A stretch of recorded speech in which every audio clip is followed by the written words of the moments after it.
Belakangan ini muncul video yang mengusik kekristenan dari salah seorang mantan wapres, dan saya lihat sudah banyak tokoh-tokoh dari orang Kristen yang menanggapinya. Kalau teman-teman penasaran, mungkin saya akan berikan link videonya di deskripsi, atau mungkin teman-teman sudah pernah menontonnya. Jujur, pernyataan seperti ini kalau dibiarkan bisa membuat kesalahpahaman di tengah masyarakat. Seolah-olah kekristenan ini memiliki konsep yang mengorbankan jiwa seseorang untuk mendapatkan tiket ke surga. Makanya saya tertarik untuk melihat kembali dasar teologi Kristen yang sesungguhnya. Dan di video ini kita akan melihat arti kata dan juga contoh ajaran yang Yesus katakan bagi umat Kristen.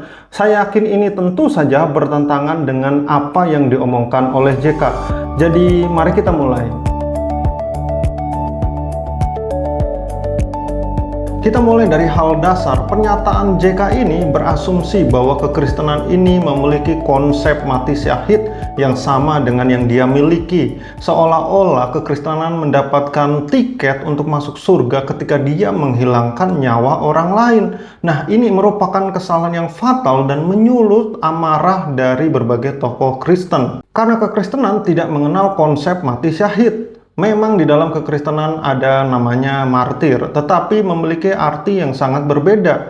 Karena martir di dalam kekristenan itu adalah sesuatu yang pasif, artinya dia menerima aniaya dan korban dari iman yang dia pertahankan, bukan malah dia menyerang. Lalu kenapa mengorbankan nyawa orang lain ini tidak akan pernah bisa menjadi alat untuk tiket masuk ke surga?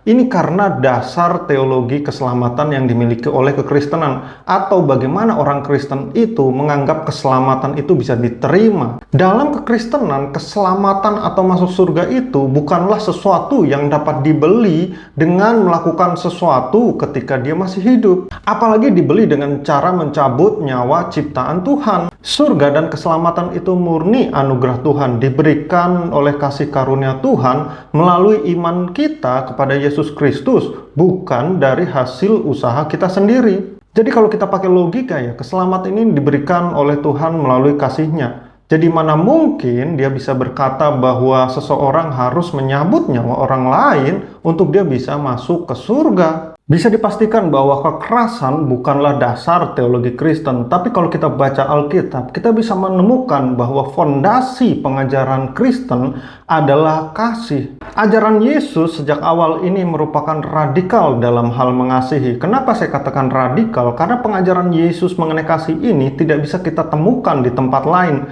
Ajaran Yesus ini benar-benar memutarbalikkan konsep berpikir kita mengenai kasih. Ada satu kisah ketika murid bertanya kepada Yesus, "Guru, berapa kali kami harus mengampuni? Apakah 7 kali cukup?" Lalu jawab Yesus, "Apa? Engkau harus mengampuni 70 kali 7. Ini artinya Yesus mengatakan bahwa pengampunan kita ini tanpa batas. Bahkan tidak berhenti dalam hal mengampuni, Yesus pun mengajarkan bagaimana kita berhadapan dengan musuh kita. Yesus mengatakan, "Kasihilah musuhmu dan berdoalah bagi mereka yang menganiaya engkau." Dan apa yang Yesus ajarkan ini bukan sekedar perkataan di mulut, melainkan Yesus pun mempraktekannya.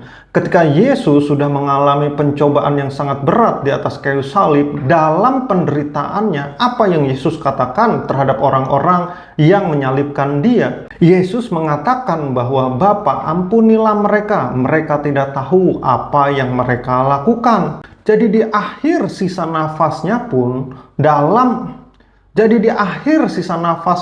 dalam penderitaan yang sangat berat, Yesus mengajarkan orang Kristen untuk tetap mengampuni, bahkan mendoakan orang yang menganiaya mereka. Dari sini kita bisa melihat kontras yang tajam. Bagaimana mungkin pengajaran yang diminta untuk mengampuni orang lain tanpa batas dan juga mendoakan musuh kok tiba-tiba dituduh bahwa kita harus melakukan sesuatu yang kejam, yang jahat untuk kita bisa masuk surga. Selain itu ada kejadian di mana ini merupakan refleksi dari pengajaran Yesus, yaitu ketika momen dia ditangkap sebelum disalib. Jadi Yesus dikepung dengan tentara yang bersenjata untuk menangkap Yesus. Melihat gurunya ini terancam, Petrus dengan inisiatifnya langsung mengeluarkan pedang dan memotong kuping salah satu pengawal tersebut. Nah, pada kejadian ini, apakah yang Yesus katakan? Apakah Yesus mengatakan, ayo kita bangkit dan menyerang mereka, kita lawan mereka? Apakah seperti itu yang menjadi respon Yesus?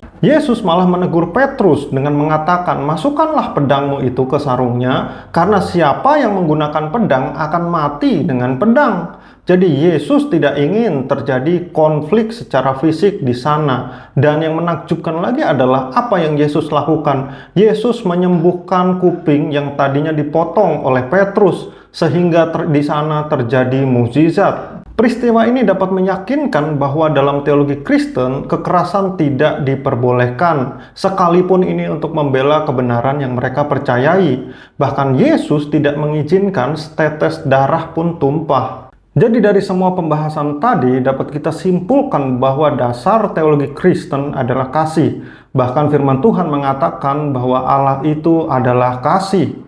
Jadi keselamatan dan surga itu didapatkan bukan karena seseorang melakukan sesuatu, merupakan ini anugerah karena iman seseorang kepada Yesus. Sangat disayangkan sekali pernyataan ini keluar dari seseorang yang seharusnya menjadi tokoh bapak bangsa, tapi memiliki pemikiran yang seperti itu. Bagaimana menurut teman-teman? Apakah teman-teman setuju dengan pernyataan JK atau tidak setuju? Bisa tulis di kolom komentar ya. Semoga video ini menjadi berkat. Sampai ketemu di video berikutnya. Tuhan Yesus memberkati.